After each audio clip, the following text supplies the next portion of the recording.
तुम्हाला नाश्त्याला काही वेगळं खायचं असेल किंवा वजन कमी करायचं असेल तर पोह्यामध्ये असे हे मोड आलेले हिरवे मूग घालून एकदा हा पदार्थ बनवून तर बघा. नेहमी असाच बनवून खाल, इतका चवीला छान लागतो. चला तर करायला घेऊया. यासाठी एक मिक्सिंग बाउल घेतलेला आहे. यामध्ये घालायचे आहेत आपल्याला 1 वाटी पोहे. यानंतर यामध्ये पाणी घालायचं आहे आपल्याला आणि पाणी घालून चांगलं 1-2 वेळा धुवून घ्यायचं आहे. तुम्हाला सकाळच्या नाश्त्याला काही पौष्टिक खायचं असेल ना तर असा हा पौष्टिक पदार्थ एकदा नक्की बनवून बघा. पोह्यामध्ये पाणी घालून याचं पाणी काढून टाकलेलं आहे आणि पोहे चांगले धुवून घेतलेले आहेत. हे बघा चांगले असे मऊसूत झालेले आहेत, लगेच ते मऊ पडतात. यानंतर यामध्ये आपल्याला घालायचे आहे बेसन. तर इथे मी अर्धी वाटी बेसन घेतलेलं आहे. यानंतर घालूया हा पदार्थ छान कुरकुरीत होण्यासाठी 1 चमचा रवा. रवा तुम्ही कोणताही घेऊ शकता, बारीक जाडा कोणताही घेतला तरी सुद्धा चालेल. यानंतर घालूया अर्धी वाटी दही. दही घातल्यानंतर सारख्याच वाटीने आपल्याला यामध्ये पाणी घालायचं आहे. तर मी इथे अर्धी वाटीपेक्षा थोडंसं जास्त पाणी घेतलेलं आहे. पाणी सुरुवातीला जास्त घालायचं नाही, कमी घालायचं. लागेल तर पाण्याचा वापर नंतर करू शकतो. व्यवस्थित सगळं हे बघा मिक्स करून घेतलेलं आहे. चांगलं मिक्स करून घ्यायचं आहे आणि झाकण ठेवून फक्त 5 मिनिटं आपल्याला बाजूला ठेवायचं आहे, कारण यामध्ये आपण घातलेला आहे रवा. रवा फुलण्यासाठी 5 मिनिटं लागतात. तो पण पुढची तयारी करूया. इथे मी चॉपर घेतलेला आहे. यामध्ये घालायचे आहेत 1 वाटी मोड आलेले हिरवे मूग. यानंतर अर्धा असा रफली चॉप करून कांदा घेतलाय, गाजर घेतलाय आणि त्यानंतर लसूण, आलं, 2 हिरव्या मिरच्या घेतलेल्या आहेत. मुलांना देणार असाल तर कमी घाला आणि मूठभर कोथिंबीर घालायची. यानंतर कढीपत्त्याची पानं घालायची. असा कढीपत्ता खाल्ला जात नाही तर असा नाश्त्यामध्ये घालायचा असतो, म्हणजे त्याचा पदार्थ आपला हा पोटात सुद्धा जातो. आता याला आपण एकदम बारीक असं चॉप करून घेऊया. काही सेकंदामध्येच हे एकदम बारीक असं चॉप झालेलं आहे. हे बघा तुम्हाला काढून दाखवते. मस्त असं एकदम बारीक झालेलं आहे.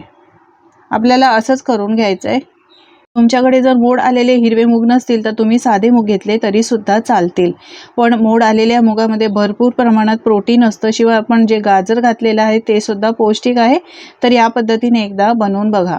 बॅटर 5 मिनिटं बाजूला ठेवलं होतं. छान असं फुललेलं आहे. हे बघा व्यवस्थित असं मिक्स करून घ्यायचं आहे. यामध्ये पाण्याचा वापर आता जास्त करायचा नाही. आता हे बॅटर आहे इथे मी एका मिक्सरच्या भांड्यामध्ये काढून घेते. सगळं बॅटर काढून घ्यायचं आहे आणि झाकण लावून आपल्याला एकदम स्मूथ अशी पेस्ट करून घ्यायची आहे.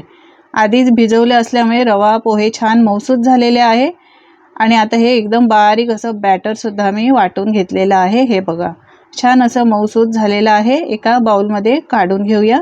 या पद्धतीचं आपल्याला टेक्स्चर हवं आहे. पाण्याची आता आपल्याला गरज अजिबात लागणार नाही. फक्त जरासं मिक्सरच्या भांड्यात पाणी घातलं आहे आणि ते मी घातलेलं आहे. जास्त पाणी घालायचं नाही. यानंतर आपण चॉप करून ठेवलेल्या सगळ्या भाज्या यामध्येच घालायच्या आहेत. सगळं व्यवस्थित हे चॉप करून ठेवलेलं साहित्य यामध्ये घालून घेऊया. मंडळी तुम्हाला माझी जर रेसिपी आवडत असेल तर एक लाईक करायला विसरू नका आणि तुम्ही कुठून ही रेसिपी पाहता हे सुद्धा मला कमेंटमध्ये नक्की सांगा, म्हणजे मी तुमचे आभार मानू शकेन. चॉपरमध्ये अगदी चमचाभर पाणी घालून घातलंय. आता मसाले घालूया. अर्धा चमचा हळद, 1 चमचा लाल तिखट, आपण मिरची पण घातली आहे त्यामुळे लाल तिखट मी लहान चमचा घातलाय, 1 चमचा धणे जिरे पावडर, अर्धा चमचा गरम मसाला, 1 चमचा इथे मी जिरं घातलेला आहे. आणि आता याला चव येण्यासाठी आणि फ्लेवर छान येण्यासाठी, पचनाचा त्रास होऊ नये म्हणून यामध्ये 1 चमचा ओवा असा हातावर चोळून घालायचा आहे, म्हणजे चव खूपच चांगली येते. ओव्याचा वापर नक्की करा. यानंतर इथे घातलंय मी चवीप्रमाणे मीठ. आता सगळं हे साहित्य व्यवस्थित आपल्याला चांगलं मिक्स करून घ्यायचं आहे. पाण्याचं प्रमाण एकदम परफेक्ट आहे. जास्त पाणी घालायची गरज नाही. तुम्हाला जर हे बॅटर घट्ट वाटलं तर पाणी घालायचं. आपण मस्त असे मुगाचे पौष्टिक डोसे बनवतोय. यासाठी इथे मी तवा चांगला गरम करायला ठेवलाय. कडकडीत तवा गरम करून घ्यायचा आहे चांगला धूर येईपर्यंत. तर तवा चांगला मी गरम केलेला आहे फास्ट फ्लेमवर आणि त्यानंतर इथे तेल घालायचं आहे. गॅसची फ्लेम फास्टच ठेवलेली आहे आणि त्यानंतर तेल घातल्यानंतर आपल्याला हे तेल आहे ते चांगलं तव्याला असं व्यवस्थित असं पसरवून घ्यायचं आहे.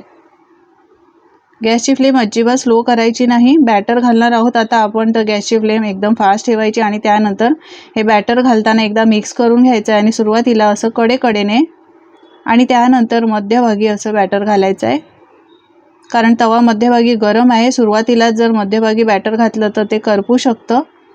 आता हा डोसा आहे ना आपला मस्त असा कुरकुरीत भाजून घ्यायचा आहे. यासाठी गॅसची फ्लेम बॅटर घातल्यानंतर एकदम स्लो करायची आणि एकदम स्लो फ्लेमवर 3 ते 4 मिनिटं हा डोसा आपल्याला कुरकुरीत होईपर्यंत एका बाजूने भाजून घ्यायचा आहे. एकदम स्लो फ्लेमवर मी हा चांगला एका बाजूने भाजून घेतला आहे. हे बघा तुम्ही पाहू शकता मस्त याचा रंग आलेला आहे.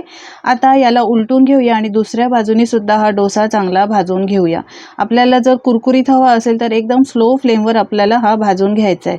रंग पाहू शकता मस्त असा सोनेरी रंग आलेला आहे. एका बाजूने भाजलाय, दुसऱ्या बाजूने सुद्धा 3-4 मिनिटं लागतील आपल्याला भाजायला. मस्त असा कुरकुरीत डोसा तयार झालेला आहे. आता हा डोसा आहे हा काढून घेऊया. याच पद्धतीने बाकीचे डोसेसुद्धा बनवून घ्यायचे.